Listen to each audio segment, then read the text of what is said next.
Hola amigos de la sodalidad iniciática. Continuemos con nuestra meditación del propósito 34, los cultos primitivos.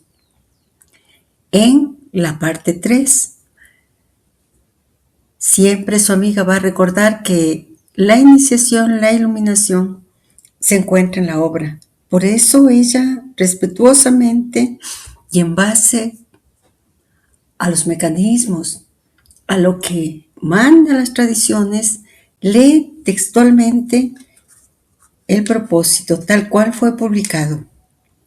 Es cierto, añade comentarios, profundizaciones, analogías que hace recordando todo lo demás de la obra, los textos de quienes han escrito y constituyen para nosotros ese colegio iniciático, pero esos son solo comentarios. Luego les quiero recordar que pueden descargar toda la obra en www.sergereinaud.net. Estamos iluminando nuestro chakra ajna, el sexto. Y vamos a decir, para que nos acompañen, nuestras oraciones. Nada para nosotros, Señor, nada para nosotros, que todo sea para la gloria de tu santo nombre. Haz de nosotros seres compasivos, conviértete a través de nosotros en lo que eternamente has deseado ser. Que te muestres a mí en la más bella de las teofanías. Me ofrendo y me consagro a ti, oh Mazda, con el pensamiento puro, con la palabra pura, con la acción pura. Que mi pensamiento sea de Asha, que mi palabra sea de Asha, que mi acción sea de Asha. Escogeré el bien y resistiré al mal. Nos vemos dentro de poco. Hola amigos, continuemos entonces con la lectura del propósito. Pensamos evidentemente en África y atribuir al continente negro el nacimiento del primer hombre es algo curioso de notar, ya que hay numerosas leyendas muy antiguas que testimonian que es allí donde se encontraría el origen del ser humano. Lo hemos visto ya citando a los yorubas, que incluso numerosos sabios están dispuestos a reconocer lo bien fundada de esta teoría. Sea como sea, África ha jugado un gran papel en la historia de la magia y de todas las cuestiones ocultas. Raimundo Lulio, Paracelso, así como Clemente de Alejandría y muchos padres de la Iglesia fueron a África a buscar la suma de su enseñanza. Algunos pretenden que son los faraones quienes han legado a los Peuls o los Sangay del Níger, a los Bámbara y a otros pueblos africanos su ciencia esotérica. Aún debe tratarse de los iniciados de antes de la época que traza la historia de Egipto, pero no es imposible que, al contrario, las grandes lecciones iniciáticas hayan provenido justamente de las poblaciones negras que antaño habían alcanzado un alto grado de conocimiento. La mayoría de las poblaciones negras actuales no son más que los descendientes de las civilizaciones desaparecidas. La opinión del gran viajero americano James Churchward es también compartida por un gran número de hombres de ciencia, al declarar que no hay salvajes propiamente hablando y que aquellos que pretenden serlo no son más que los descendientes degenerados de poblaciones llegadas a un gran desarrollo de conocimiento, pero a las que han golpeado calamidades sucesivas, reduciéndolos a su estado actual de salvajismo, decadencia en la que algunos han caído totalmente. Se podría citar aún la Atlántida, que explicaría muchas cosas, pero ya los Tuareg, esos caballeros del desierto, guardan un gran misterio en sus tradiciones en los que no se puede encontrar analogía alguna con otras tribus de la tierra.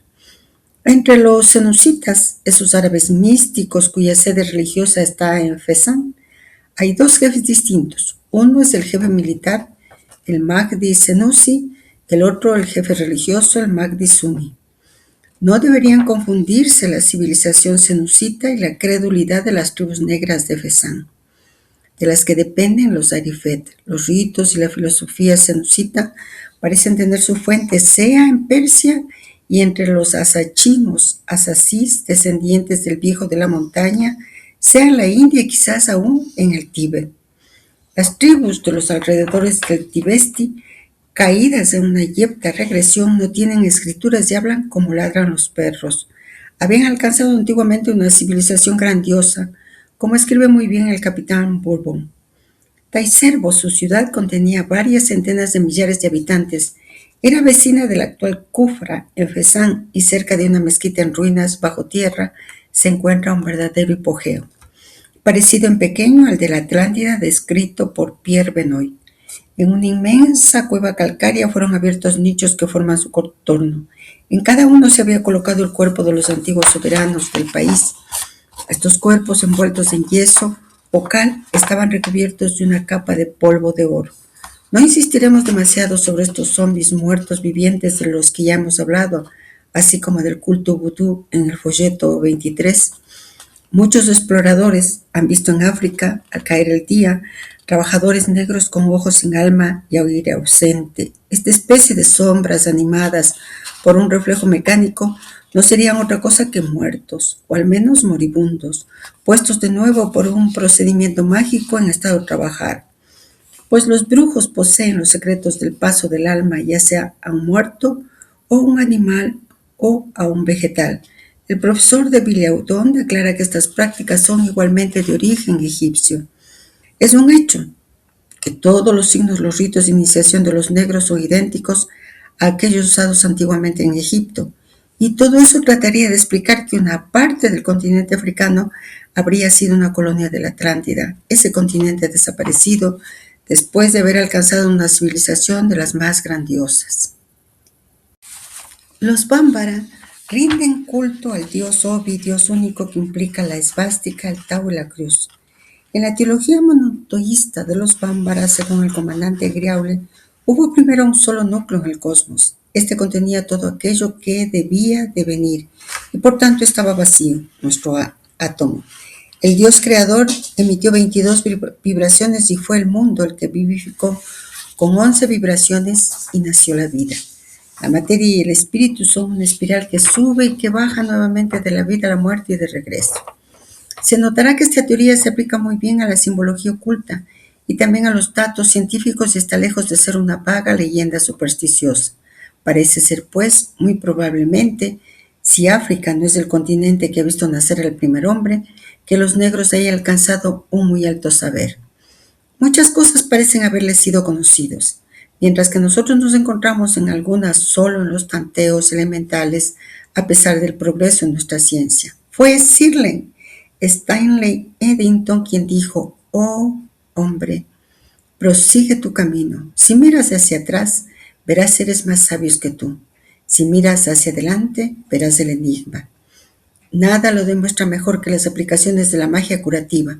Nuestros curanderos actuales, cuyos resultados sorprendentes no se pueden negar, que sobrepasan a menudo con mucho a los de la medicina oficial, no son nada en comparación con aquellos que los magos de la antigüedad pudieron realizar. Y aquí una nota. No pasa un mes o siquiera una semana sin que la orden de los médicos persiga por medio de la justicia a un curandero o a un doctor milagro, cualquiera, sin diploma o derecho de ejercer. Esto sucede en casi todos los países y los tribunales se encuentran muy a menudo en dificultad de ejercer justicia, en vista de que hasta el presente la ciencia oficial era incapaz de hacer aquello que sus pseudomédicos habían podido realizar en numerosos casos, y así se encuentra en la obligación de reconocer poco a poco el poder de los magnetizadores, astrólogos, radioestesistas, etc. Se cierra la nota.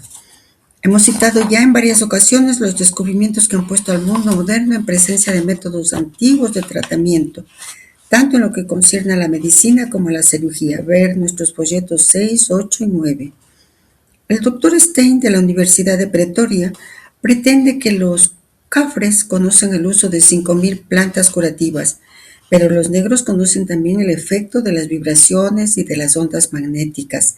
El comandante Griaule ha podido, en cierta medida, captar la confianza de los chambas en lo referente a sus ritos religiosos, pero sus métodos de cura son infinitamente más secretos. Sus manipulaciones y trituraciones farmacéuticas continúan siendo un misterio. Otra nota. Se ha descubierto en Asia como en África numerosos instrumentos quirúrgicos que datan de milenios, igualmente cráneos con huellas de trepanaciones, lo cual probaría que desde hace largo tiempo los antiguos conocían métodos apenas enfocados desde hace poco por los modernos sabios occidentales. Cierra la nota. En las tribus llamadas primitivas, la magia y la medicina se mezclan estrechamente. así como la astrología, la ciencia de las vibraciones, de los sonidos, etc. Eso era así en los colegios de iniciación de Egipto y aún en los liceos de Grecia. No fue sino más tarde que la medicina fue aislada de la astrología, la física extraída de la magia, la química derivada de la alquimia, etc. Por otro lado, las palabras de Jesús hacen reflexionar. Si conocéis el nombre exacto de las cosas, podréis mandar no solamente a los seres, sino aún a las cosas inanimadas, a los árboles, a las rocas, al fuego y a los elementos. Vemos el nuevo movimiento con claridad y no es un cambio arbitrario de tema, es una ampliación del eje hacia la memoria civilizatoria de la humanidad. Vamos con calma porque este texto es denso y mezcla planos distintos. África como origen, biología y mitos se tocan. El maestro comienza con algo que hoy la paleoantropología confirma. El origen del Homo sapiens está en África, pero él no lo presenta solo como datos científicos, sino como convergencia entre ciencia moderna, leyendas antiguas, tradiciones esotéricas, y eso es muy coherente con el hilo que venimos siguiendo. No separar radicalmente saber moderno y saber arcaico, sino buscar puntos de contacto. El maestro también hace una operación muy clara, revierte la idea de salvaje. Y la hipótesis que plantea es bastante fuerte. No serían pueblos atrasados, nos dice, sino descendientes de civilizaciones caídas. Eso puede discutirse históricamente, es cierto, pero simbólicamente cumple una función importante. Desmonta de alguna manera la arrogancia del evolucionismo y repite el gesto que ya nosotros hemos visto en el IADE cuando nos dice que lo que realmente implica la palabra primitivo. No inferior, originario. Estamos volviendo al origen. No incivilizado, sino portador de memoria profunda.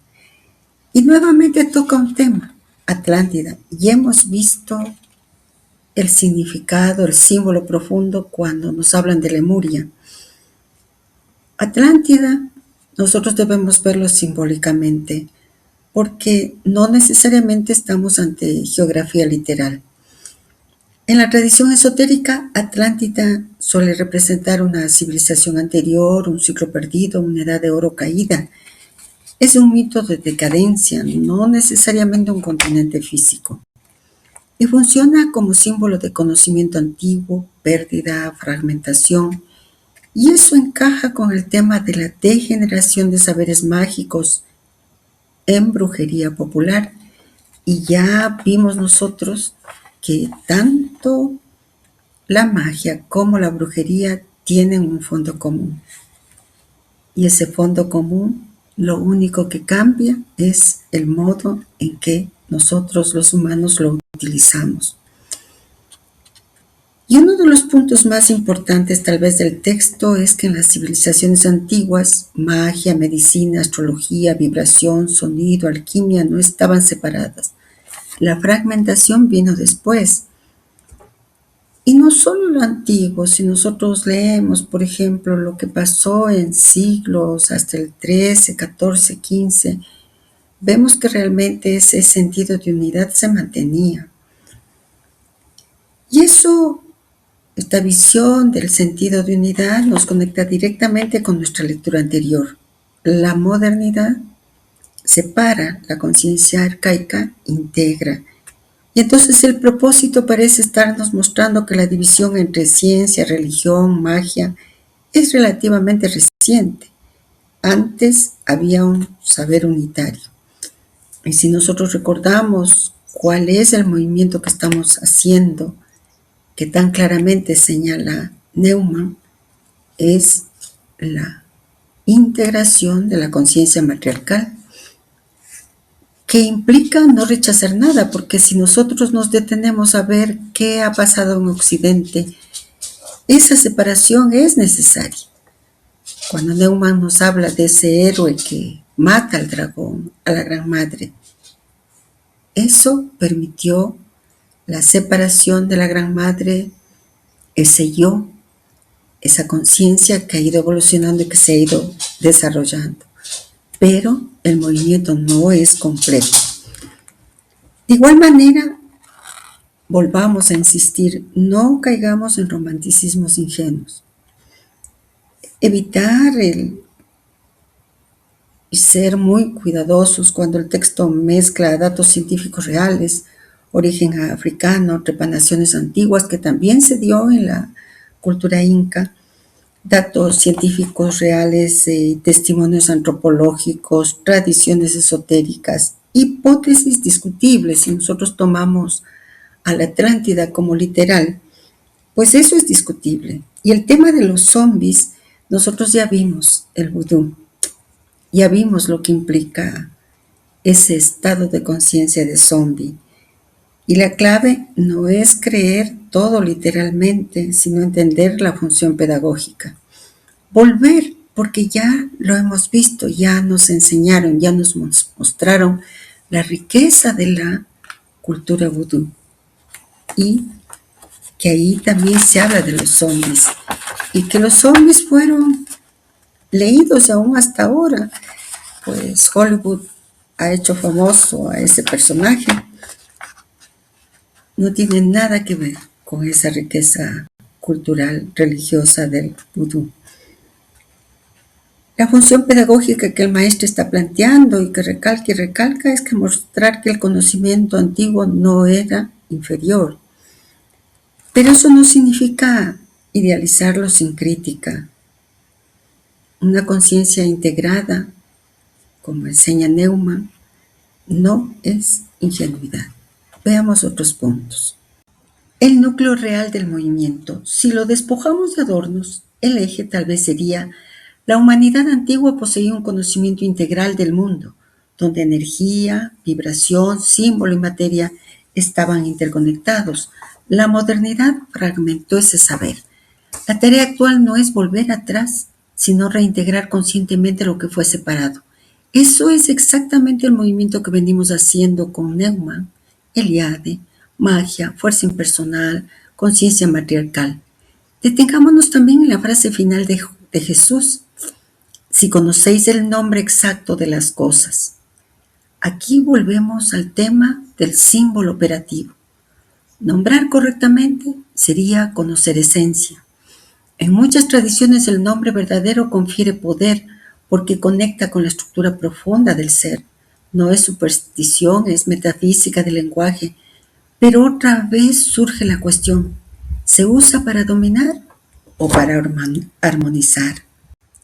Lo que realmente está ocurriendo en este propósito, en esta parte del propósito, el maestro está haciendo 3 movimientos a la vez: descolonizar la mirada histórica, revalorizar el saber antiguo y mostrar la unidad perdida entre magia y ciencia. Y todo eso sigue vinculado al mismo eje: cómo se relaciona el humano con la fuerza. Nada ha cambiado, por tanto, solo se amplió la escala histórica. Si nosotros leemos todo este texto nuevamente, nosotros podríamos ver que más allá de una reivindicación cultural, parecería ser una metáfora del retorno al útero civilizatorio, porque si lo leemos desde la conciencia matriarcal, África sería como cuna. Por lo tanto, es también imagen de matriz, y eso no sería casual. Nuestra lectura sigue siendo, o pretende seguir siendo, lo más cercana a lo que el maestro está planteando. Pero como siempre debemos mantener equilibrio y debemos integrar sin idealizar. Esa es una advertencia sutil que nos hacen siempre: comprender sin romantizar, honrar sin perder discernimiento. Si seguimos así, el tejido no solo será profundo, será sólido. Y recordemos algo que planteamos desde el inicio: o sea, ya no es una simple teoría, ya no es un planteamiento contado por los pueblos, por los yoruba. La ciencia nos ha dicho que todos procedemos de África. Y solo por curiosidad, la enseñanza de Jesús se relaciona con la tradición gnóstica. Propósito 25. Sobre el poder de los nombres y aparece en textos como el Pistis Sophia y los libros de Geu. En el Pistis Sophia, que los historiadores de religiones dicen que fue escrito en el siglo II, Jesús resucitado revela a sus discípulos que conocer los nombres y fórmulas exactas de los poderes celestiales permite dominar las fuerzas cósmicas y atravesar las esferas del universo. Recordemos la enseñanza mandea. Allí se insiste en que el conocimiento secreto de los nombres otorga autoridad sobre los elementos y los seres espirituales. La noción es que el universo está regido por jerarquías espirituales. ¿Recuerdan todo ese rito mandeo cuando el alma sale del cuerpo y tiene que ir dando los nombres a cada arconte que se convierte en una puerta y en una energía que no le permite pasar a donde tiene que regresar? Al saber sus nombres, Jesús enseña que otorga autoridad sobre esas jerarquías espirituales. Y este tipo de enseñanza nosotros sabemos también por el propósito 25 que es muy distinto al estilo de los evangelios canónicos, pero es central en la tradición gnóstica. Recordemos, gnosis es ese conocimiento secreto, es el conocimiento que salva y da poder, más que la fe o las obras. En el libro de Geu, también transmitidos en códices gnósticos, se describe cómo los iniciados que conocen los nombres y sellos pueden controlar los elementos y acceder a los misterios divinos. En un fragmento del Pistis Sophia refleja la idea del poder de los nombres. Leámoslo. Quien conozca los misterios y los nombres de las emanaciones podrá pasar por todas las regiones y dominar a las potestades que los gobiernan, pues los nombres son llaves que abren las puertas de los cielos. En los libros de Geu encontramos pasajes muy similares a los del Pistis Sophia sobre el poder de los nombres y los sellos. Allí Jesús enseña a sus discípulos fórmulas y nombres secretos que permiten dominar los elementos y atravesar las esferas celestiales. Un ejemplo, con traducción libre, ciertamente nos dice esto: quien recite los nombres y lleve los sellos tendrá poder sobre el fuego, el agua, la tierra y el aire, y ninguna fuerza podrá detenerlo en su ascenso. La idea central es que el iniciado, al conocer los nombres exactos y los símbolos sagrados, obtienen autoridad sobre los elementos y sobre los poderes cósmicos que normalmente limitan al alma.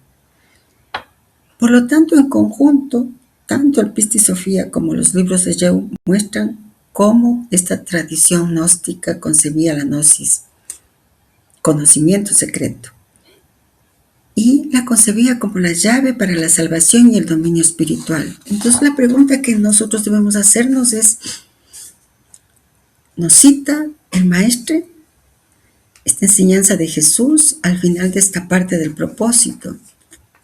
¿Por qué? ¿Para qué? Es como que si nos estuvieran preparando para esa magia operativa. ¿Quién sabe, no? Por lo tanto, sigamos nosotros con la lectura del propósito. ¿Cómo es visto el mecanismo mágico por los hombres de ciencia modernos? He ahí la definición de H. Webster en su capítulo Magia y Animismo, concebido como impersonal. El poder oculto consiste en la cualidad o la propiedad reconocida a ciertos objetos con base en la fe de la experiencia que el hombre tiene de esos objetos y de sus atributos. Siendo impersonal, es susceptible de ser puesto a merced del hombre, accionado por el sujeto intencionado de la manera y en el tiempo convenientes, producirá el efecto que se espera de él, salvo que la intervención de un agente más fuerte humano no venga a paralizarlo. Concebido bajo forma personal, el poder oculto es ligado a seres espirituales dotados de acción a voluntad. Los habitantes del mundo invisible forman una sociedad abigarrada, espíritus de muertos o almas desencarnadas, espíritus buenos o malos que jamás han visto la envoltura humana, dioses de rango más o menos elevado, Innumerables están presentes por todas partes y cada uno a su manera intervienen para la mejor o lo peor en los asuntos humanos.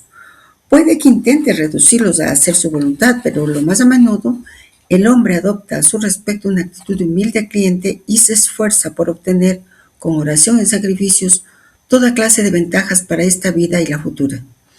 Es imposible imaginar almas desencarnadas, espíritus dioses sin sentimiento o afectividad, sin un cierto grado de inteligencia y una forma humana, en resumen, sin un cierto grado de personalidad humana. Esa tendencia a personalizar se acentúa con el progreso de la cultura y alcanza su apogeo en las grandes religiones politeístas de la antigüedad. Hay pues una verdadera distinción fundamental entre un poder que presenta tendencias invariables y uniformes que uno puede utilizar en beneficio propio y un poder que se manifiesta caprichosamente al hombre por seres espirituales cuyo carácter antojadizo crece con su grado de personalización. Pero la diferencia para nosotros evidente y definida queda vaga y flotando para el pensamiento primitivo. El pensamiento primitivo pasa como lo más natural del mundo de una concepción a otra, de modo que una influencia será fácilmente exaltada a espíritu y a la inversa. Un espíritu será fácilmente asimilado a una. Podemos ver en el propósito un retrato pintado al óleo por el autor jefe maorí de Nueva Zelanda. Y claro, nosotros sentimos el cambio de tono que el maestre está utilizando. Ya no estamos en la evocación de África ni en la defensa pedagógica de la magia frente a la brujería popular.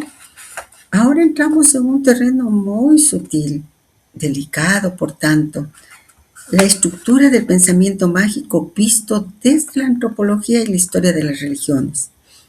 No es solo un cambio de autor, es un cambio de posición interior frente al fenómeno. Vamos despacio, como siempre, porque mirar esto también es importante en nuestro camino iniciático. Webster describe desde fuera. Él clasifica, distingue, organiza, separa categorías. Es mirada analítica, es antropología explicativa, es distancia metodológica. Él observa el pensamiento mágico como objeto, por eso racionaliza. Poder impersonal, poder personal, diferencia estructural, transición conceptual, es un mapa, pero no es territorio vivido. Eliade describe desde otro lugar. Eliade comienza como historiador de las religiones, pero en ciertos momentos, y lo podemos sentir, algo cambia. De pronto no solo describe el chamán, no solo explica el simbolismo del herrero, no solo compara mitos, empieza a hablar como alguien que reconoce que sus símbolos revelan estructuras del ser. Ahí el texto deja de ser frío, no porque pierda rigor, sino porque recupera la dimensión ontológica. Eliade no reduce el mito, lo toma en serio como revelación de lo real. Eso transmite calor. Neumann aún más. Neumann no describe mitos como fenómenos culturales, los vive como procesos psíquicos arquetípicos. Cuando habla de la Gran Madre, no habla sobre ella, habla desde la dinámica que opera en el inconsciente humano. Por eso nos atraviesa, porque no analiza solamente, interpreta desde una psicología simbólica que reconoce verdad estructural en el mito. Entonces, ¿qué sentimos? Estamos percibiendo tres niveles de relación con lo sagrado. Webster, explicación externa. Eliade, comprensión fenomenológica que roza lo ontológico. Y Neumann, vivencia arquetípica interior. Y el maestro se mueve entre sus planos. A veces cita desde el nivel descriptivo, a veces eleva el discurso hacia el nivel iniciático. En lo que contamos de Eliade y de Neumann, lo hemos vivido. Sobre todo Eliade. Al estudiar historia de las religiones, que son varios tomos, largos tomos, pues uno siente al académico. Y en un momento determinado, de pronto, en sus otros libros, uno siente como que si estuviera dialogando con él. Y ocurrió que hace muchos años encontramos una entrevista que le hicieron a Eliade, y él cuenta su experiencia y cuenta ese cambio. Y eso no le quitó el reconocimiento de gran historiador de religiones y de académico que hasta ahora tiene. Nosotros sabemos que el pensamiento moderno teme involucrarse. Es académico, es racional, pero eso sí, nosotros necesitamos de ese conocimiento, no lo estamos menospreciando y vemos que el maestro recurre mucho a él. Webster mantiene distancia, pero eso le da claridad y nos ayuda esa claridad.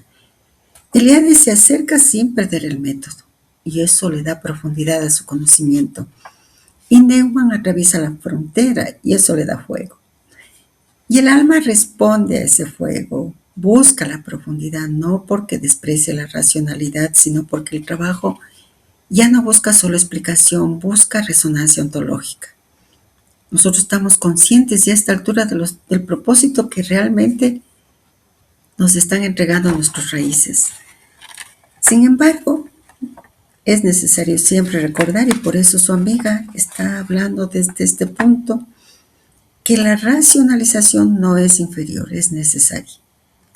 Sin Webster la experiencia puede volverse confusa, sin Eliade puede volverse seca, sin Neumann puede quedar externa.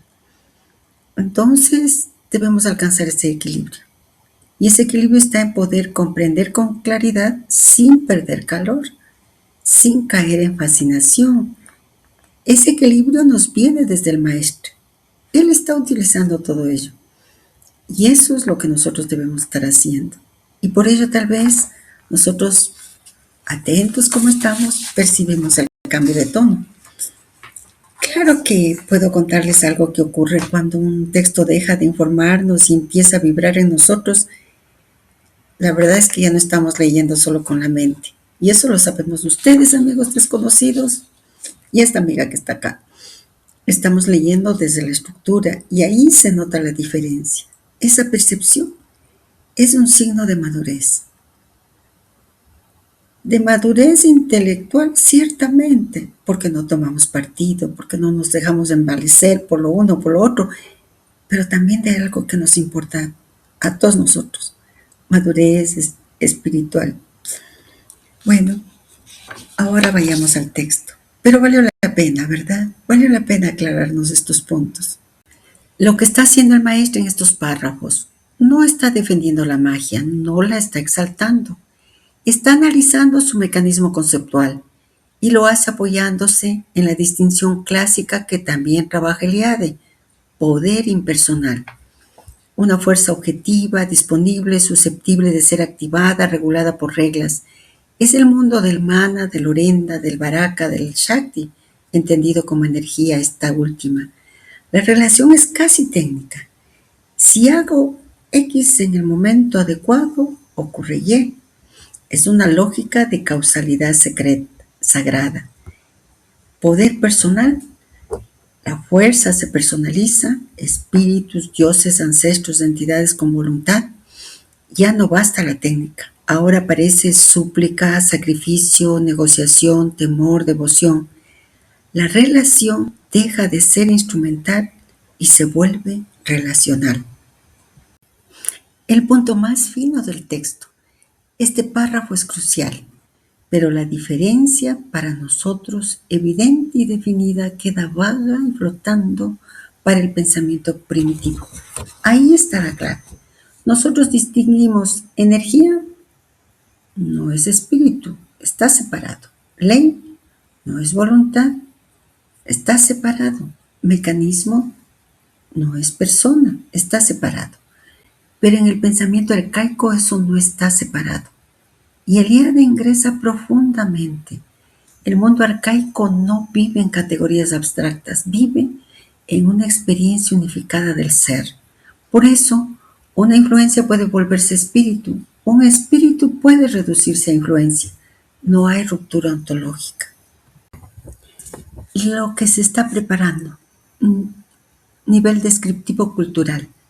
En los capítulos anteriores el maestro habla de África, menciona pueblos, Peuls, Songhai, bámbaras, senucitas, etc. Cita exploradores, etnólogos, refiere prácticas de brujería, curación, ritos. Ahí el discurso se mueve en el plano de culturas, civilizaciones, transmisión histórica, continuidad de prácticas. Eso nosotros podríamos decir es antropología cultural e historia de las religiones. Pero el foco El que el maestro plantea está en lo que los pueblos hacen y creen, y eso es un nivel fenomenológico. Lo que comienza ahora, cuando aparece la definición de Webster sobre poder personal, transición entre influencia y espíritu, ya no estamos describiendo prácticas de un pueblo particular. Estamos analizando la estructura mental que hace posible esas prácticas. Eso es otro plano.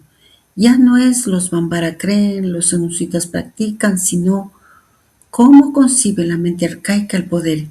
Y ahí entramos en algo más radical, la arquitectura ontológica del pensamiento. Y se nos viene el giro profundo. Cuando se habla de técnicas de transformación ontológica, es necesario ver lo que vendrá con el herrero, el chamán, el alquimista. Ellos no solo creen algo, no solo practican un rito. Ellos transforman estados del ser, atraviesan planos, manipulan lo real como si fuera maleable. En el chamanismo, Eliade demuestra que el éxtasis no es emoción, es técnica para cambiar de nivel ontológico. En herreros y alquimistas, el trabajo del metal no es oficio, es repetición del acto cosmogónico. Eso ya no es descripción cultural, es metafísica vivida. Y la verdad es que el tono que utiliza el maestre pasa de así creían y actuaban estos pueblos a así funciona la conciencia que concibe el poder como energía o como persona. Y eso es más estructural que histórico. Si nos detenemos un poquito nada más en el cómo nos transmiten este conocimiento, esta iniciación, podemos ver que el texto hizo primero un recorrido más histórico-cultural antes de entrar en la disección conceptual. No fue superficial, fue preparatorio. Nos están preparando.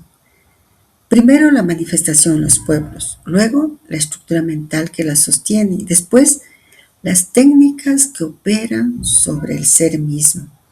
Por tanto, es una gradación. Continuemos viendo aquello. ¿Cómo se conecta con los tres hilos? Neumann, diferenciación de la conciencia, del estado indiferenciado arcaico hacia la discriminación egoica. Eliade, unidad originaria donde energía y espíritu no están escindidos. Y el maestre, pedagogía que muestra cómo la conciencia moderna separa lo que el arcaico vivía unido.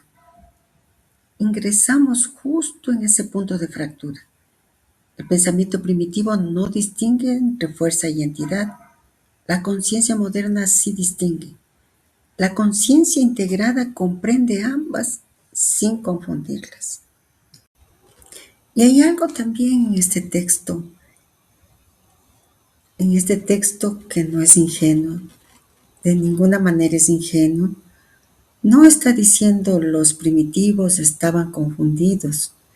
Nos está diciendo la distinción es moderna, la experiencia originaria era más fluida. Y eso es profundamente lidiano, muy propio de Eliade. Y este capítulo, lo vemos, ya no es el capítulo de la fuerza impersonal solamente, es el capítulo de la ontología arcaica y desde aquí se entiende por qué el herrero, por qué el chamán y el alquimista van a ser centrales. Ellos operan en el punto donde la energía es persona, la persona es energía, la materia es espíritu, el espíritu es materia en tránsito. Bueno, podemos con estos cambios de tono que utiliza el maestro sentir que ya no estamos hablando solo de culturas, sino del modo en que la conciencia misma se estructura. Porque este es el verdadero giro que acaba de comenzar. Así es que ingresemos y continuemos con la lectura del propósito. Un mito maorí es consagrado a Tumataewenga, un hijo del cielo y de la tierra, perteneciente a la primera generación de los dioses. Él devoró a sus 4 hermanos y los convirtió en alimento.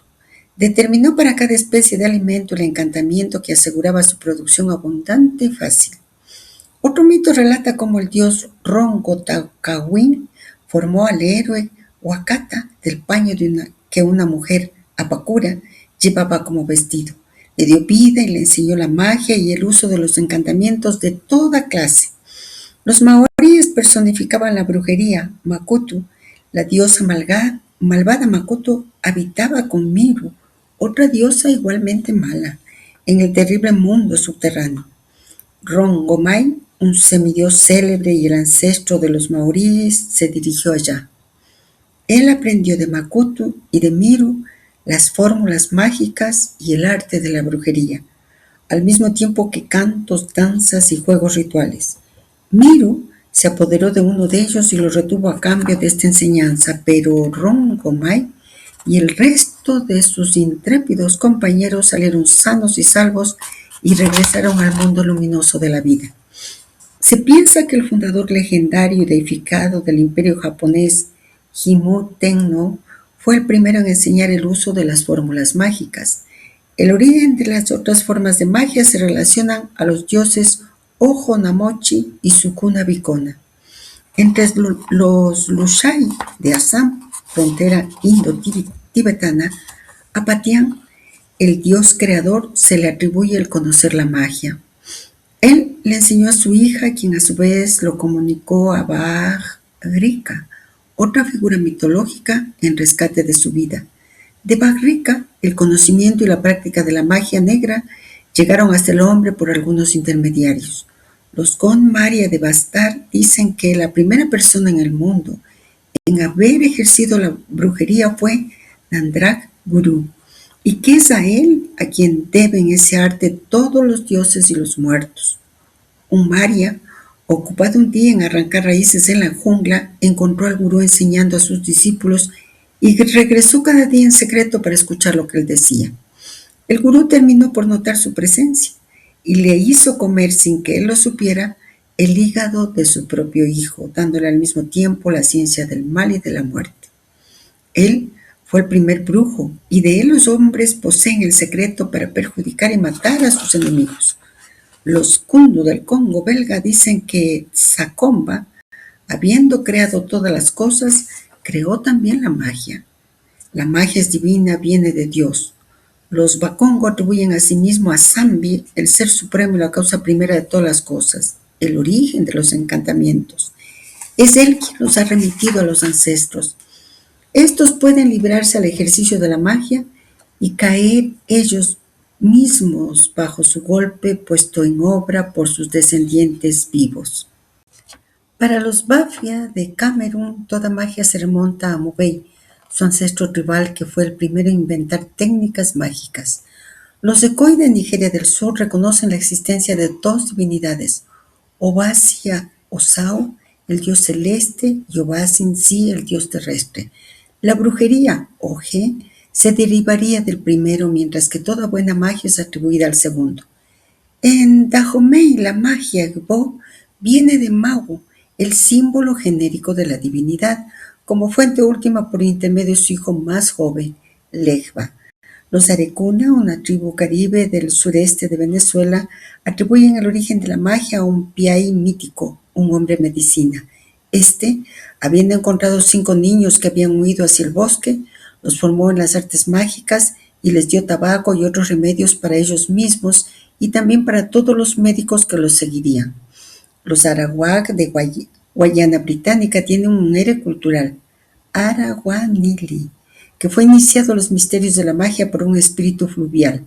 Los Cayapas de Ecuador consideran a sus espíritus como magos muy poderosos, tanto en el bien como en el mal, y creen que es gracias a ellos que los hombres adquieren el poder de practicar el arte de la magia. Los antiguos mexicanos creían que sus ritos mágicos les habían sido enseñados por 2 divinidades, Oxamoco y Zipac Tonal. El mito navajo de los orígenes cuenta que el primer hombre y la primera mujer aprendieron los misterios temibles de la brujería durante el curso de una visita a la montaña donde residían los dioses. Y aquí una nota: el primer hombre y sus 8 compañeros vivían en el cuarto de los 12 mundos subterráneos. Ellos fueron los primeros brujos y la causa de la enfermedad y de las afecciones mortales. Termina la nota. En la mitología de los Tlingit del sur de Alaska, Yel, el cuervo, ocupa un lugar de primer orden. Es el creador de los hombres y su benefactor, pero es también él quien les ha enseñado el arte de la brujería durante su vida terrestre. Y ahora entramos plenamente en el IADE. Desaparece Webster. Lo que estamos leyendo ya no es clasificación racional, es mitología comparada en clave ontológica. Y recordemos que clave, nos enseñó Guénon, es llave. Por lo tanto, es una llave la que nos están entregando. Caminemos de tal manera que podamos comprender lo que está pasando bajo la superficie de esta larga enumeración. Vayamos a ello. A primera vista parece solo una colección de mitos: maoríes, japoneses, Lushai, Godmaria, Kundu, Bakongo, Dahomey, Arecuna, Navajo, Tlingit, geográficamente dispersos, culturalmente distintos, pero estructuralmente idénticos, y eso es exactamente lo que Eliade nos quiere mostrar. El patrón común, y aquí está la clave. En casi todos los relatos aparece la misma estructura. La magia no es invento humano, es conocimiento divino o supramundano. Es robada, enseñada, transmitida o conquistada. Su adquisición implica riesgo, sacrificio o transgresión. Puede volverse benéfica o destructiva. Este patrón se repite con una precisión impresionante. Eso no es folclore, es arquetipo cultural universal. Lo que Eliade nos está mostrando realmente. La magia aparece como conocimiento primordial perdido o mediado. No surge de abajo, desciende o se arranca desde arriba o desde el inframundo. Y eso es fundamental. La magia en estas culturas no es superstición, es saber cosmogónico, es participación en el poder creador original. Por eso, el héroe desciende al mundo subterráneo, aprende fórmulas, regresa transformado, transmite a la humanidad. Eso es de estructura chamánica pura. Observemos algo aún más profundo. En varios mitos el conocimiento mágico se adquiere mediante ingestión, hígado del hijo, descenso al inframundo, trato con diosas terribles, sacrificio. ¿Qué lenguaje utiliza? Lenguaje simbólico de iniciación, por tanto, no es moral, es ontológico. El acceso al poder implica atravesar la muerte y eso nos conecta directamente con el chamán, que muere simbólicamente. El guerrero que trabaja con fuego y desmembramiento. El alquimista que disuelve y coagula. Nos hablan del origen. En casi todas las culturas la magia tiene origen divino, pero la brujería suele aparecer como desviación. Eso repite la distinción que el maestre hizo antes entre magia como sabiduría, brujería como mal uso. Vemos la continuidad, no hay contradicción, hay profundización mitológica de la misma idea. Lo que está cambiando en el tono, ya no se trata de África tuvo conocimiento elevado, ahora se trata de la humanidad entera reconoce que el conocimiento mágico proviene del orden divino o primordial. Eso universaliza el argumento y eso es muy eliadiano, es decir, de Eliade. Y aquí se siente el calor en el alma, porque estos mitos no nos están describiendo creencias externas, nos están diciendo algo sobre la estructura humana, por tanto, nuestra estructura. Nosotros podríamos decir, tal vez el ser humano intuye que el poder que transforma la realidad no es suyo por naturaleza, pero puede ser conquistado con riesgo, con disciplina, con mediación. Y eso resuena en el alma. No es racionalización, es dramatización simbólica del acceso a ese poder que nos plantea el maestro. Por tanto, ahora sí hay calor porque el mito no explica, el mito revela, no define, evoca, no separa sujeto-objeto, nos introduce en una memoria arcaica como una unidad. Y nosotros estamos respondiendo a todo ello porque no estamos leyendo como antropólogos, como antropólogas, estamos leyendo como alguien que reconoce el patrón iniciático. Notamos que en casi todos los relatos el conocimiento mágico implica atravesar lo peligroso, lo oscuro, lo prohibido. Nos invita siempre a romper la interdicción, porque ahí está el núcleo del próximo movimiento del texto. Y nosotros somos expertos en romper esas interdicciones. En el propósito 1 nos hablaron del Génesis. Era prohibido comer del árbol del conocimiento del bien y del mal. ¿Y qué son los propósitos psicológicos? ¿Qué son? Volvamos a la lectura del propósito. Todos los encantamientos de los Koryaks siberianos les han sido legados por el Creador, quien ha querido facilitar su lucha contra los espíritus de la enfermedad. Con su mujer juega un papel activo en todos los encantamientos. Los buriates dan el nombre de herreros a los espíritus buenos o malos, a quienes los hombres deben sus poderes ocultos. Hemos visto precedentemente la importancia del herrero en las campiñas europeas, donde a menudo es también el brujo. Estos espíritus fueron, en efecto, los primeros en enseñar a los hombres el oficio de herrero al mismo tiempo que el arte de la magia. Y aquí una nota. Esta teoría del herrero ligado a la magia existe en diversos pueblos. Se la encuentra inclusive en Japón. Gagnolo relata igualmente que los Akikuyu de Kenya se dirigen secretamente a un herrero en busca del más poderoso y destructor de los anatemas. Que los miembros de esta familia tengan el cráneo aplastado como yo aplasto este hierro con mi martillo. Que sus entrañas sean asidas por las hienas como yo tomo este hierro con mis tenazas. Que su sangre brote de sus venas como las chispas vuelan bajo mi martillo. Que su corazón se congele de frío como yo enfrío este hierro en el agua. Se dice que estas maldiciones producen sus efectos sobre las personas aludidas aunque estuviesen a 100 millas de distancia. Cierra la nota. En el pensamiento de los primitivos, las cualidades de los objetos son entidades sustanciales, a la vez separables y transmisibles. La comunicación se produce lo más a menudo por contacto corporal, tacto, absorción de alimento o de bebida, relaciones sexuales. El contacto puede revestir también otras formas, una mirada, un gesto, una palabra.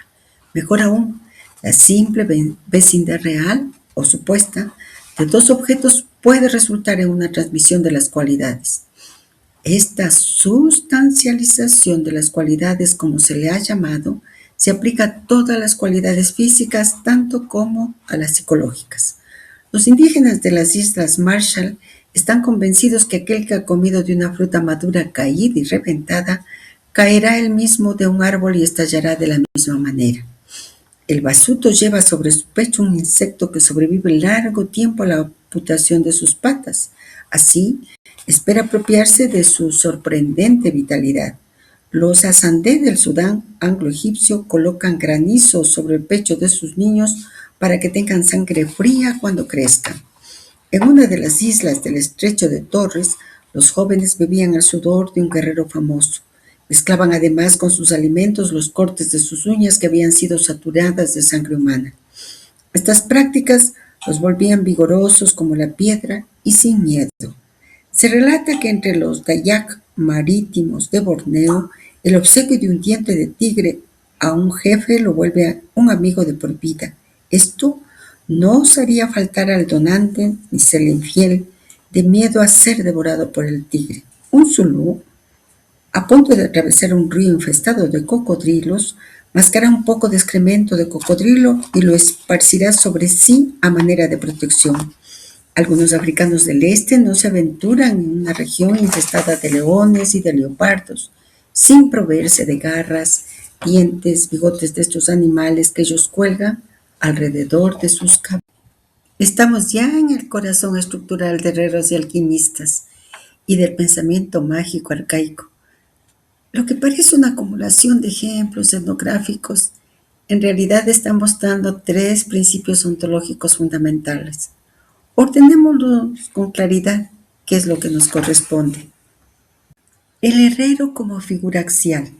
Observemos lo que se repite. Espíritus llamados herreros, espíritus que enseñan el oficio del herrero y la magia al mismo tiempo. Maldiciones formuladas en lenguaje metalúrgico. El herrero europeo como brujo rural. Y esto no es anecdótico. Para Eliade, el herrero es el que domina el fuego, el que transforma la materia, el que convierte piedra en metal, el que altera la estructura de lo real. Eso es poder cosmogónico. El herrero repite el acto creador, extrae del caos mineral una forma nueva. Por eso en tantas culturas está asociado a lo temible, a lo marginal, a lo sagrado, a lo peligroso. El herrero no solo fabrica herramientas, opera transformación ontológica y por eso está ligado a la magia. La sustancialización de las cualidades. Este es tal vez el concepto más importante del fragmento. Las cualidades son entidades sustanciales, separables y transmisibles, y eso es radical. Para el pensamiento moderno el valor es abstracto, la cualidad es propiedad conceptual, la valentía es psicológica. Para el pensamiento arcaico la valentía es sustancia, la fuerza es sustancia, el frío es sustancia, la vitalidad es sustancia y puede transferirse por contacto, ingestión, proximidad, palabra, gesto. Esto no es irracionalidad, es otra ontología. El mundo no está compuesto de objetos neutros, está compuesto de fuerzas circulantes. El principio de contagio. Todos los ejemplos apuntan a lo mismo. Comer algo roto, romperse. Portar un insecto resistente, volverse resistente. Beber sudor de guerrero, adquirir valor. Llevar dientes de tigre, participar de su potencia. Untarse excremento de cocodrilo, volverse invisible para él. No es superstición absurda, es coherencia interna de un sistema donde la semejanza y el contacto producen transmisión real. Es lo que Fraser llamaba magia simpática, pero Eliade ve más profundo, va más profundo. No es solo lógica simbólica, es percepción ontológica de continuidad entre seres. Y aquí vuelve Neumann silenciosamente. En la conciencia matriarcal arcaica no hay separación rígida entre sujeto y objeto. Todo participa de todo comunica con todo. La cualidad no está encerrada, circula. La modernidad rompe eso y dice no, eso es pensamiento mágico. Pero el mundo arcaico experimenta el cosmos como red viva de fuerzas. ¿Por qué el tono cambia aquí? Porque ahora ya no estamos hablando de mitos sobre el origen de la magia, estamos viendo cómo funciona la lógica interna del mundo mágico. No es relato, es estructura cognitiva. Y eso nos acerca al chamán y al alquimista. El chamán manipula fuerzas. El alquimista trabaja con cualidades vivas de la materia. El herrero transforma sustancia y destino. Todos operan en un mundo donde la materia no es inerte, es potencia. Y ahora hagamos una observación delicada. Si leemos esto superficialmente, parece colección de supersticiones primitivas. Si lo leemos estructuralmente, vemos una metafísica implícita. El ser es energético, las cualidades son reales, son sustancias. El contacto transforma, la palabra actúa. Y entonces ya no es primitivismo, es ontología arcaica coherente. Tiene un hilo totalmente coherente, pero hay algo todavía más profundo y delicado. Si sentimos distancia cultural cuando leemos estas prácticas o sentimos que esa lógica va operando en nosotros, va haciendo que nosotros cambiemos y ese cambio es ontológico. Por eso se hablaba de una clave, de una llave ontológica, porque esa es la puerta hacia el siguiente nivel del texto. Volvamos a la lectura del propósito entonces. El rito mágico implica normalmente un acto manual, una expresión oral, fórmula o encantamiento y el empleo de un cierto material inanimado, encanto o medicina, que posee un poder oculto por sí mismo o en virtud de una atribución. No hay ninguna razón para considerar uno de los tres elementos como primario y los otros como derivados, puesto que un sistema de magia puede poner el acento ya sea sobre el acto manual, sobre la fórmula o sobre el encanto. Se sobreentiende además que cuando se les encuentra combinados en un rito particular, uno de ellos puede tomar mayor importancia en el espíritu del operador. Los tres son susceptibles de una extensión considerable. Simples actos manuales pueden finalizar en rituales extendidos. Los encantos pueden multiplicarse y diversificarse sin límites. El arte de la magia tiende a complicarse más y más, a incrementar su esoterismo, finalizando por ser su práctica el monopolio de un cuerpo profesional de taumaturgos. Cumplido como se debe, el rito mágico tiene una eficacia que se agrega a aquella de los elementos constituyentes. El operador debe escoger una ocasión propicia y el lugar conveniente.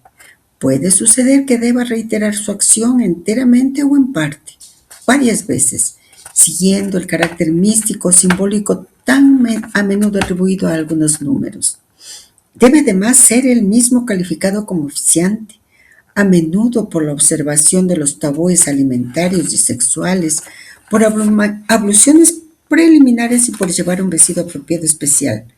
Reunido estas condiciones, él ejecuta sus actos, pronuncia sus fórmulas y pone en juego sus encantos. En fin, como se ve, las prescripciones mágicas están nítidamente diferenciadas y separadas de aquellas de la vida corriente. En Quito y en todo el país la lluvia no ha cesado. En el amanecer en que estábamos meditando esta parte del propósito, el pululu, neblina en quichua, parece un símbolo perfecto para este momento del texto. La niebla que no oculta, sino que revela lentamente lo que emerge. Y lo que el texto nos entrega ahora es muy importante, porque el maestro no está describiendo magia solamente. Está describiendo la estructura operativa de todo acto iniciático.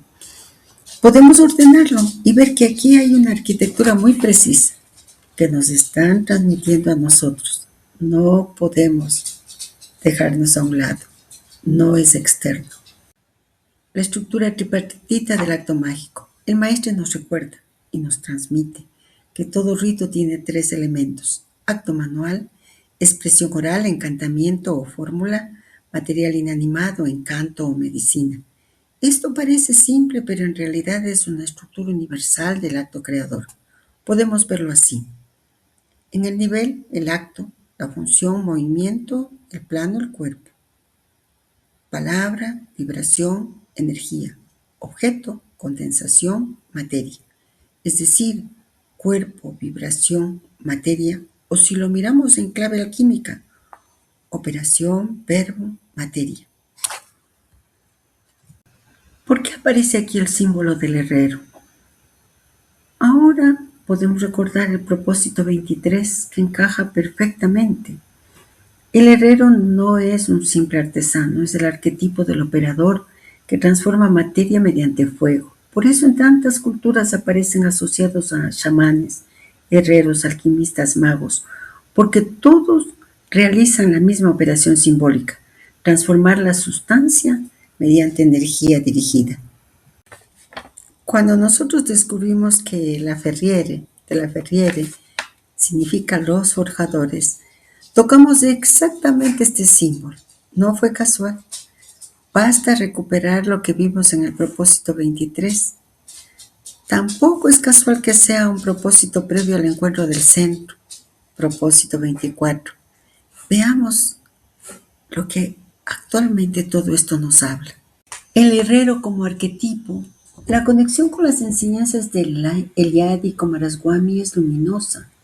El herrero trabaja en 2 planos a la vez: el de la idea, Atenea, y el de la ejecución, Hefestos. Tal como cada buscador espiritual debe forjar en sí mismo lo que primero concibe en visión. Forjar es transformar el fuego invisible en acción concreta, el caos en forma, la debilidad en fortaleza. El apellido Laferriere, leído simbólicamente, sería entonces el linaje de los forjadores, aquellos que trabajan con el fuego que renueva. Y encontramos también el sentido del preámbulo. Nuestro hallazgo con el etimón preambulus es clave. El preámbulo como el paso antes del golpe de martillo que aún no forja, pero anuncia. Así, ese preámbulo del propósito 23 lo vimos no es solo introducción. Es un acto ritual previo donde el maestre convoca al fuego, al hierro y a la nobleza espiritual que deben guiar lo que sigue en la obra. En el propósito 23 nosotros vivimos el giro de la aristocracia, del linaje de sangre al linaje del espíritu, de castillos de piedra a ciudadelas interiores, de batallas externas a conquistas de sí mismo. El verdadero apellido que nos transmite no es el histórico, sino el espiritual. Pertenecer al linaje de quienes luchan por perfeccionarse, de quienes hacen de su vida una fragua. En pocas palabras, el preámbulo es un ritual de nombramiento. Al evocar la ciudadela La Ferriera, el maestre nos entrega un apellido simbólico, el de los forjadores de sí mismos, los nobles de espíritu. Nos recuerda que antes de entrar a la enseñanza debemos encender el fuego, disponernos a hacer metal vivo en manos del herrero interior. La dimensión iniciática del rito, el texto dice algo muy importante. El operador debe estar calificado. Esto significa que la magia no depende solo de la técnica, depende de la condición del operador. Por eso menciona tabúes, purificaciones, vestiduras, preparación, lugar, tiempo. Esto no es superstición, es ajuste del campo de conciencia. En lenguaje moderno diríamos el operador sintoniza su estado interior antes de actuar. Lo que el maestro nos está insinuando sin decirlo explícitamente cuando dice que los tres elementos pueden extenderse indefinidamente, está describiendo la evolución histórica.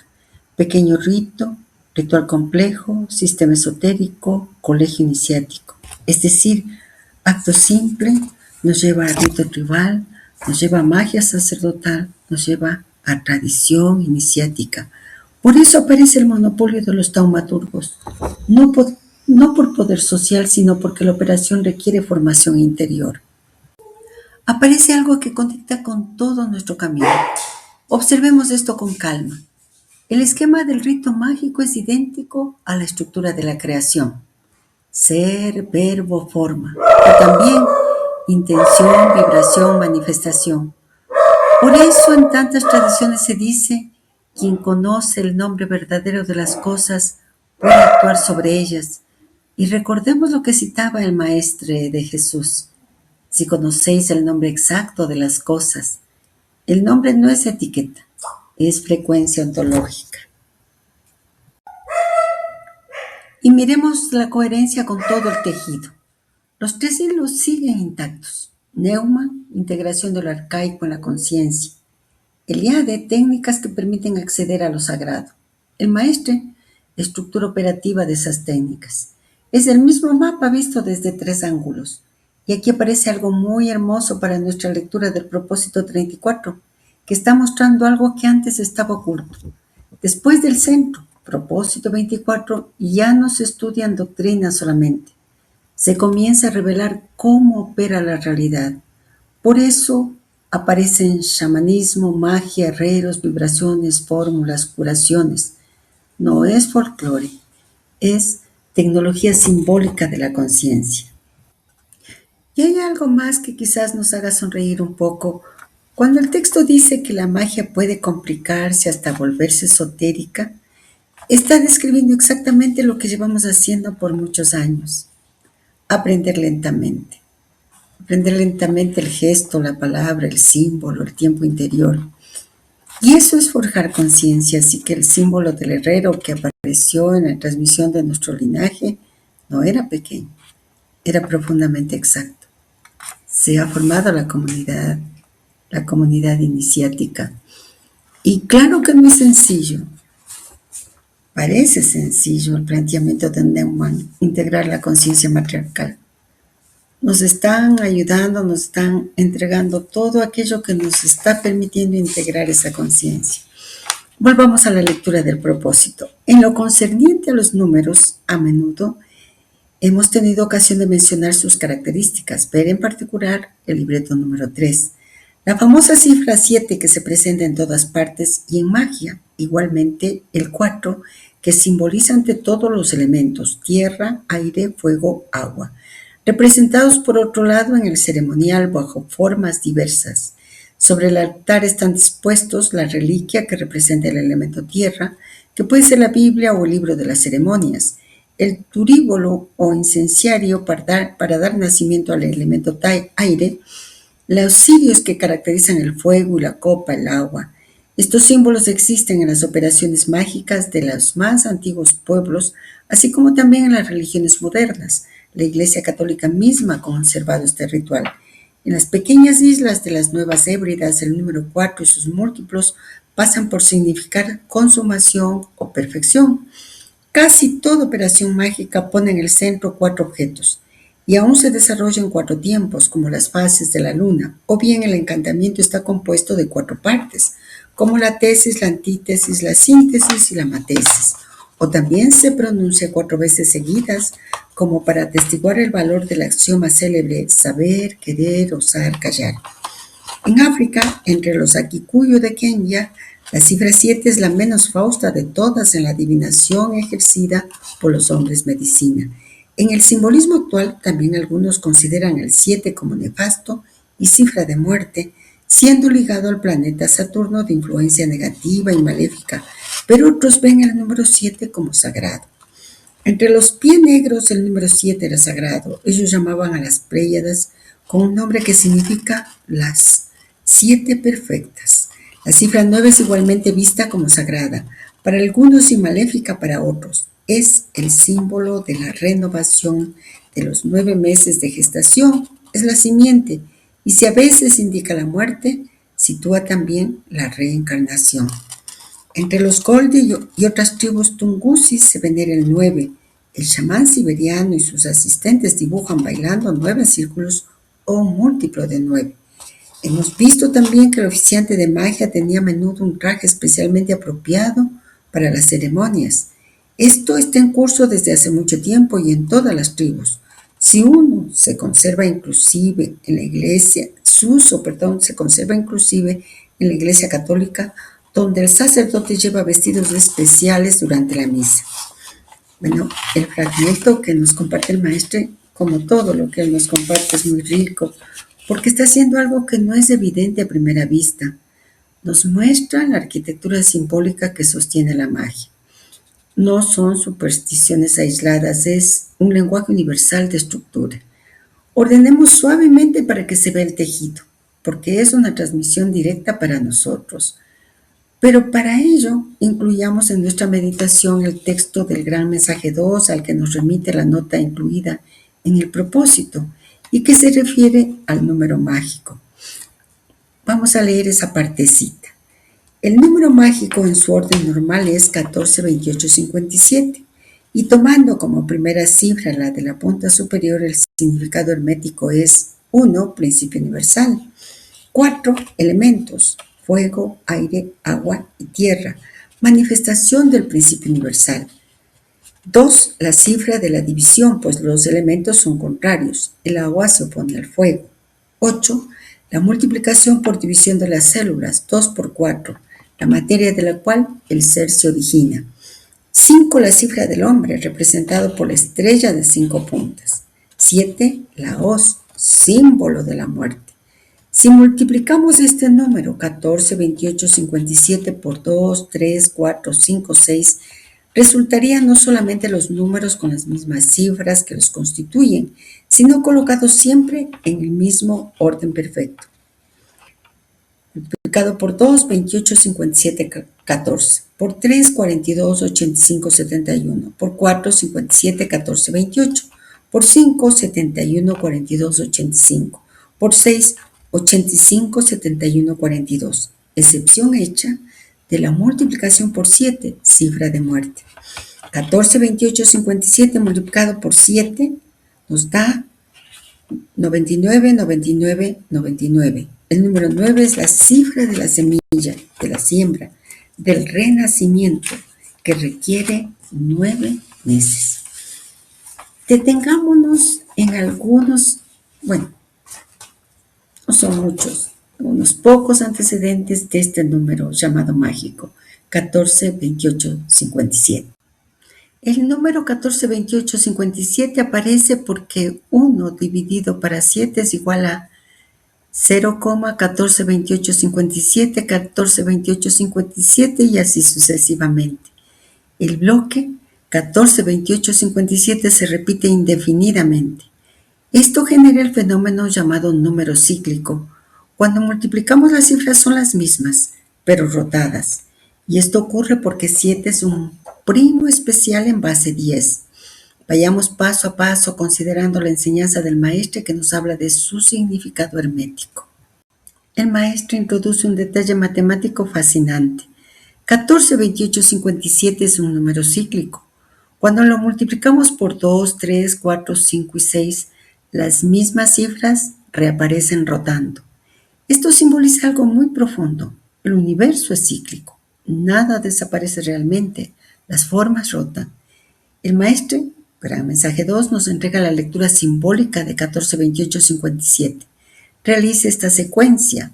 1, principio universal. 4, elementos. 2, división. 8, multiplicación celular. 5, hombres. 7, muerte. Esta lectura forma una especie de historia. Unidad, manifestación, división, multiplicación, hombre, muerte. Es decir, cosmogonía simbólica. El número como estructura del cosmos. En el pensamiento tradicional los números no son cantidades, son principios de organización de la realidad. Por eso el rito se hace 4 veces, el círculo se traza 9 veces, el chamán da 7 vueltas, el templo tiene 4 direcciones. No es aritmética, es cosmología vivida. Eliade en sus obras insiste mucho. Los ritos reproducen la estructura del universo. El propósito 34 nos lleva a la contemplación y meditación de 4, 9, 7.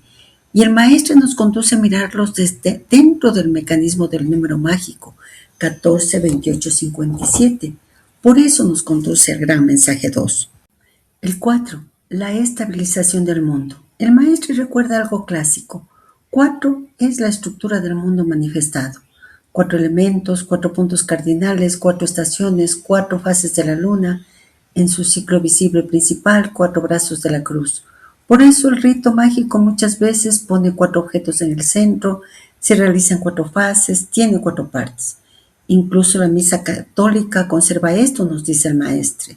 Altar, tierra, incienso, aire, velas, fuego, copa, agua.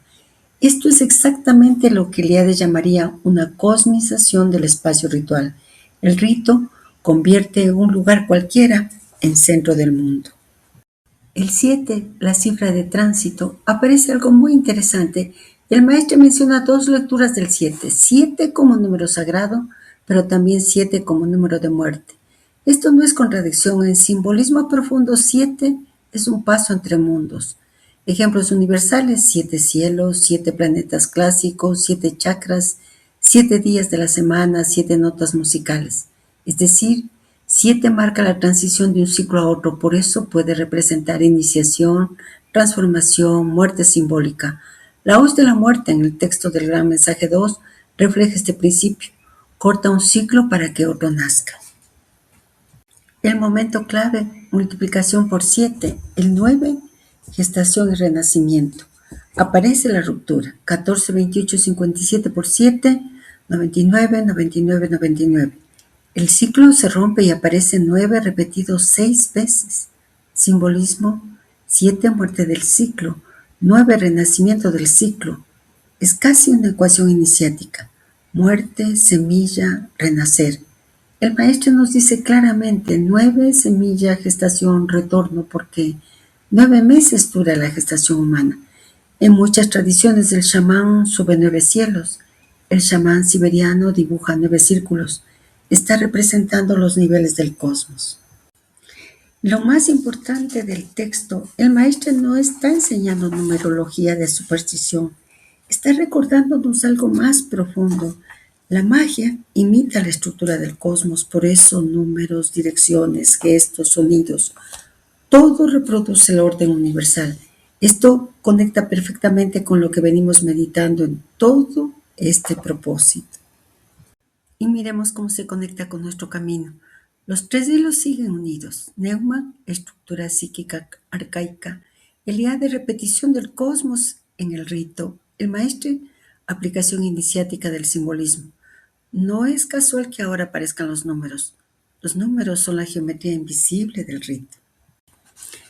Esta referencia al número mágico 14, 28, 57 nos ha llevado a hacer exactamente el tipo de lectura que el maestro espera de nosotros. No repetir números, sino seguir el mecanismo que ellos nos van revelando. El punto de partida que nos señala el maestre al conducirnos al gran mensaje 2 es el número mágico y nos muestra que tiene una propiedad matemática muy especial, es un número cíclico.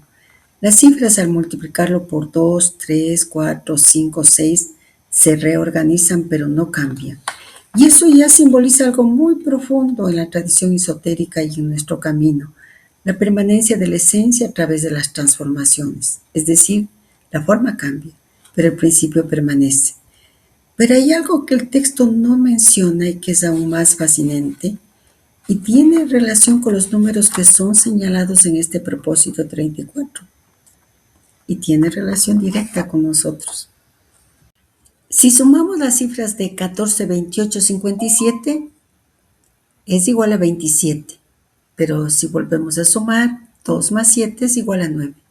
Otra vez aparece el 9 y todos los múltiplos también suman 9. Por ejemplo, 28, 57, 14 nos da 27. Y esto ocurre porque el número es múltiplo de 9. Hagamos la primera observación. Cuando 14, 28, 57 por 7 nos da 6 nueves, si lo sumamos a esos 6 es igual a 54. Y aquí aparece algo muy interesante. El 7 en el texto del maestro es la hoz, símbolo de muerte o corte del ciclo. Pero esa muerte produce inmediatamente 54. Es decir, la muerte genera renacimiento. El 9 no es cierre definitivo, sino fin de ciclo que engendra otro. Y esto es muy significativo porque en muchas tradiciones 9 es el número de culminación y de renacimiento. Ejemplos clásicos: 9 meses de gestación, como hemos visto, 9 círculos chamánicos, 9 iniciaciones en muchos ritos antiguos, 9 niveles del inframundo mesoamericano. La segunda observación: el número 54 no es casualidad. Lo obtenemos de la unión de hombre, 5, más elementos, 4, igual 5, 4. Unión de los principios complementarios. Y luego 5 por 54 es igual a 270. Es decir, 5 cifra del hombre por 54, unión de principios complementarios, 270. Representa la gestación humana. Y esto es extraordinariamente coherente con lo que estamos viendo en el propósito 34, porque 9, gestación, 270 días, gestación, 54, principio generador. Todo está hablando del mismo arquetipo. Lo que realmente está mostrando el maestre, si juntamos todo, número mágico, transformación cíclica, 7 muerte, 54 unión de principios, 9 nacimiento. El esquema podríamos considerarlo así: primero, estructura del universo; segundo, transformación; tercero, muerte de la forma; cuarto, unión de principios; quinto, nueva vida. Es un ciclo de regeneración. Entonces podemos decir del número mágico 14, 28, 57, este número siempre nos lleva al renacimiento. Tal vez estamos tocando el corazón del símbolo porque todo el juego matemático apunta a lo mismo. La manifestación es un ciclo perpetuo de muerte y regeneración.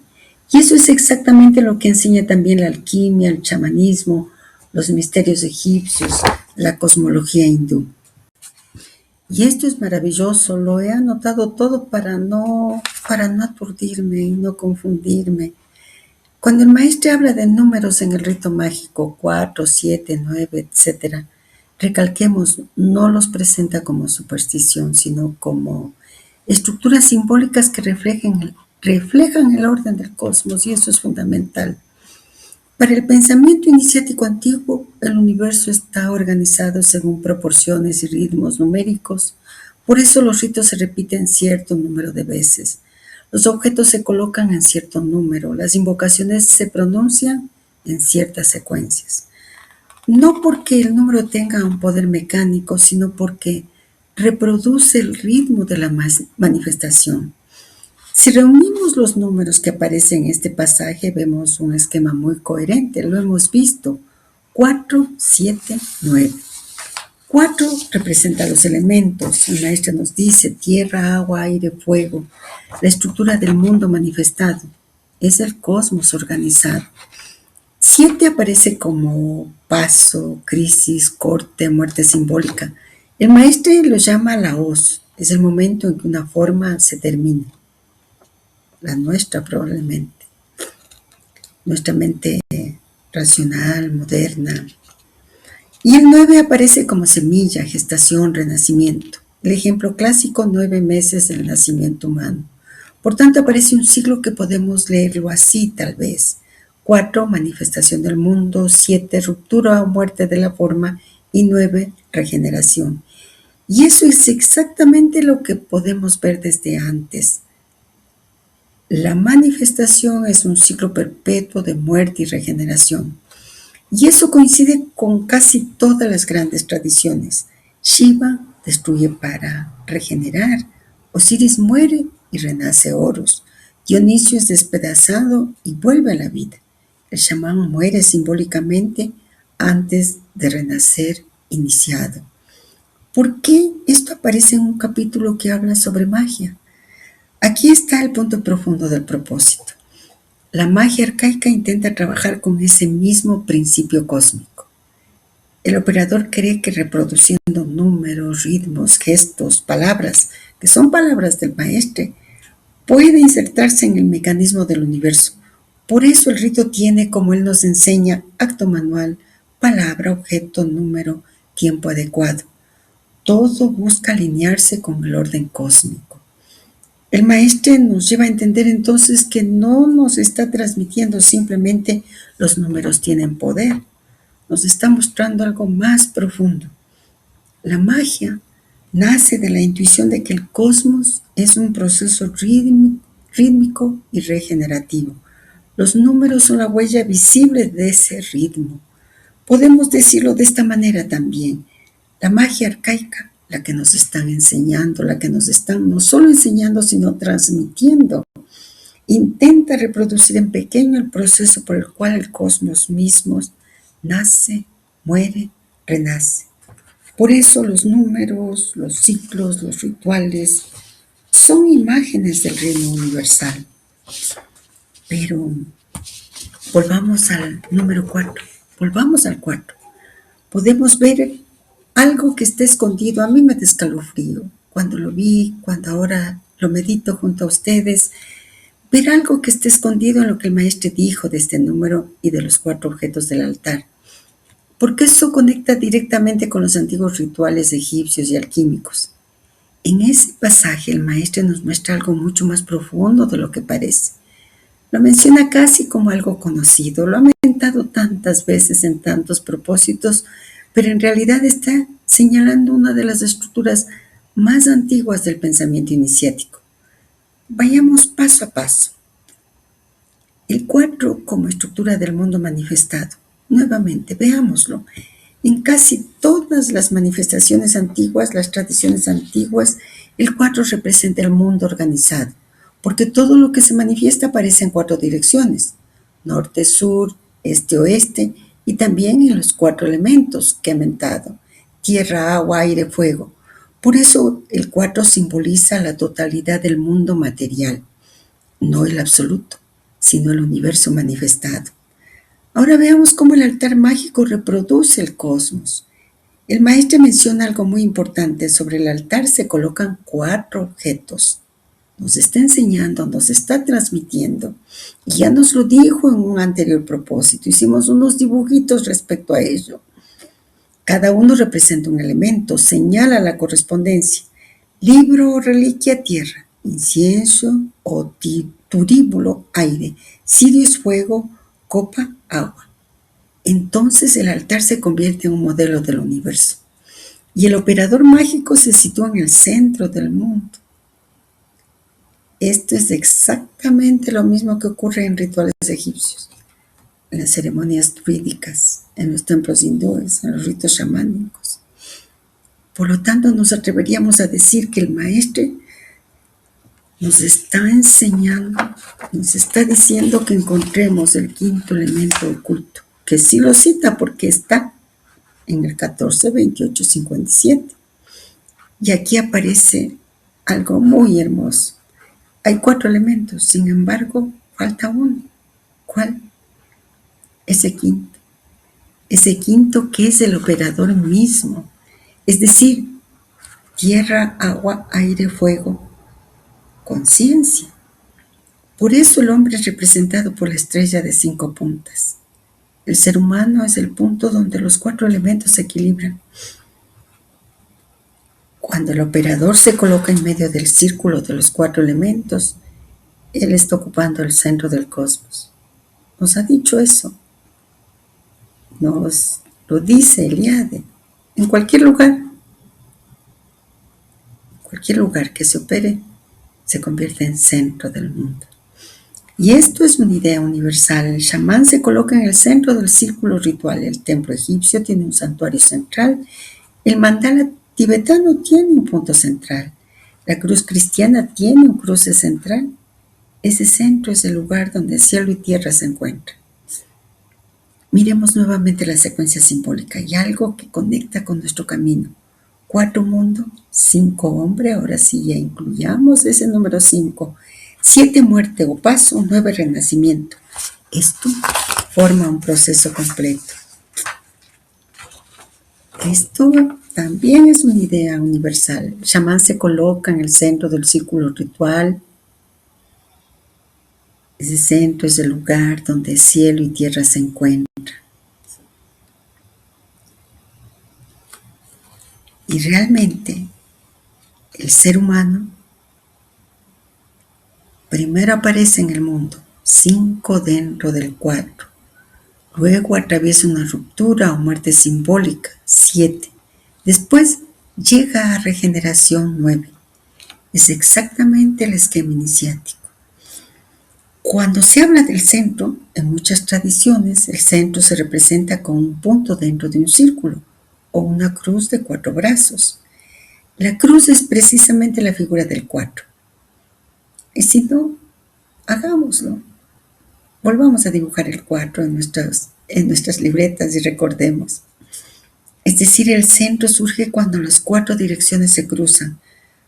Por eso, como hemos dicho, muchos templos, mandalas y ciudades sagradas están construidas como una cruz.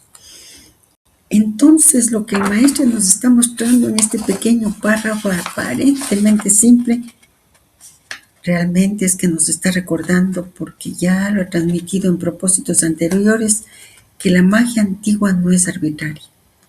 Y nos está recordando porque nos está pidiendo que nos convirtamos en ello. Nos está diciendo la magia es un intento de reproducir el cosmos. Situarse en su centro, actuar, es actuar en armonía con sus fuerzas. Por eso es que aparecen números, elementos, direcciones, objetos rituales. No lo olviden. Y en muchas tradiciones se dice que el 4 es el mundo, que el 5 es el hombre en el centro del mundo. Por eso el hombre, en algunas tradiciones, es llamado también el 5º elemento, el mediador entre cielo y tierra.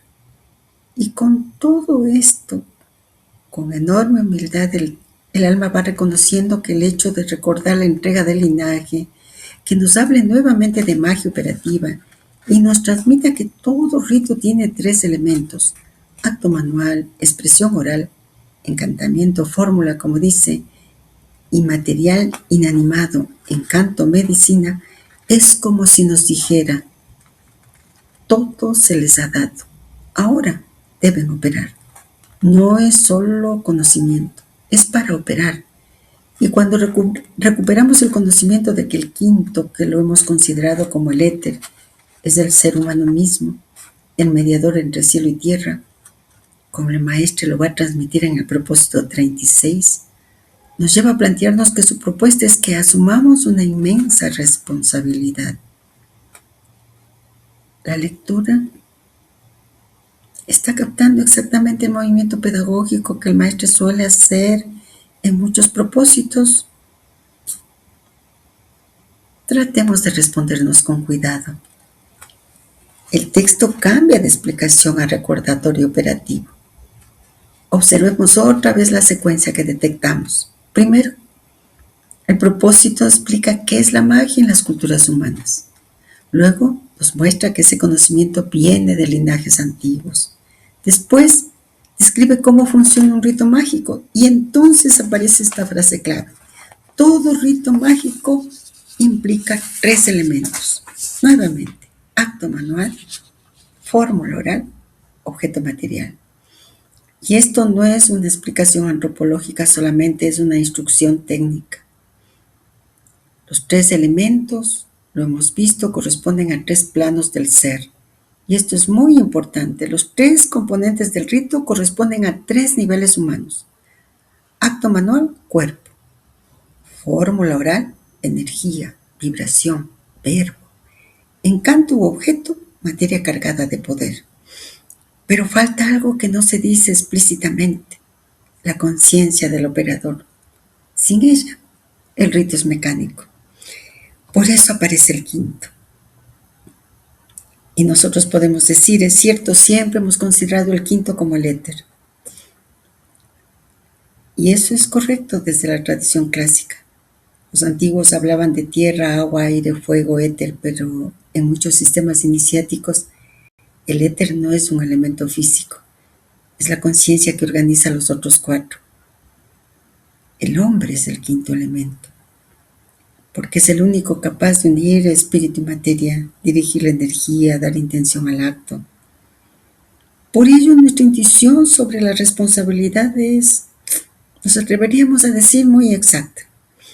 Cuando el maestro nos dice todo rito implica acto, palabra y objeto, y luego explica las condiciones del operador, purificación, tabúes, preparación, momento propicio, lo que nos está diciendo implícitamente es, miren, no basta conocer, hay que operar. Y para operar hay que prepararse. Para operar con conciencia, porque quien opera está actuando como mediador entre 2 planos. Y haber tomado el herrero como ese prototipo nos conecta directamente con herreros y alquimistas. Para Elías el herrero es un personaje sagrado porque él hace algo extraordinario. Toma materia bruta, metal, y mediante fuego más técnica, más conocimiento, la transforma. Y ese proceso es una metáfora de la transformación del ser humano. Por eso en muchas culturas el herrero es también mago, como nos dice el maestro, chamán, curandero, iniciador. Y cuando recordamos el linaje de la Ferrer, como los trabajadores o los forjadores que trabajan con el fuego, eso encaja perfectamente con esta simbología. El herrero trabaja con fuego, metal, transformación, exactamente como el alquimista, pero también como el operador mágico. Entonces el mensaje profundo del maestro podría ser: el conocimiento de la magia existe en todas las culturas. Las técnicas están descritas. Los elementos del rito son conocidos. Pero el verdadero poder depende de quien opera, porque el operador es el quinto elemento, el punto donde cielo y tierra se encuentran. Este mensaje implícito plantea que nosotros, los seres humanos, debemos asumir una inmensa responsabilidad. ¿Por qué? Porque si el hombre es mediador, entonces puede armonizar las fuerzas o puede desordenarlas. Por eso en casi todas las tradiciones iniciáticas la primera enseñanza es ética antes que poder. Y esto, que es una lectura de su amiga, no se lee solamente, se rumia, que es mi palabra preferida, mi verbo preferido, como solemos decir. Los antiguos decían que ciertos conocimientos deben reposar en el alma, igual que una semilla en la tierra. Han aparecido varias piezas muy profundas en la reflexión. El linaje del herrero, el quinto elemento como mediador, la estructura del rito, acto, palabra, objeto, el ciclo numérico que lleva siempre al 9, regeneración, y el recordatorio del maestro de que el conocimiento no es solo contemplativo, también es operativo. Nada de eso es pequeño. Cuando se juntan tantas claves en un mismo momento de estudio, Lo más sabio es exactamente lo que hemos decidido hacer, dejar que el interior se ordene, dejar que el interior las ordene. A veces, después de ese reposo, ocurre algo curioso. De pronto, todo encaja sin esfuerzo, como si las piezas ya se hubieran colocado solos. Y eso es parte del verdadero aprendizaje iniciático y por eso vamos a concluir nuestra meditación en esta parte 3. Nos vemos.